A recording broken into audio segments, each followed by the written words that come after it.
Hi, I'm Vanetta from The Handyman's Daughter, and today I'm going to teach you how to make Lego tables.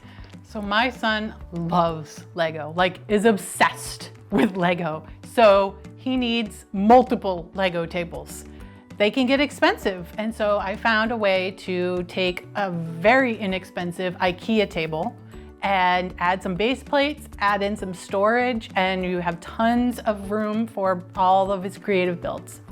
You just take a really inexpensive IKEA table, it's the Lack side table, and you can put a sliding container on the bottom.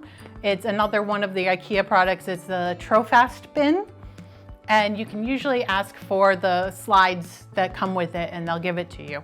So you use heavy-duty adhesive tape to adhere the slides to the underside of the table. And then you can slide the bin inside and out and load it up with Legos. Then you flip the table over and use double-sided carpet tape on the top to adhere the base plates to the top of the table. This is so easy. You can do it in 10 minutes flat. If you have a Lego lover in your family, you need to make this table. It's so simple and easy and hopefully will help keep those pieces contained. I'm Vanetta from The Handyman's Daughter. Thanks for watching.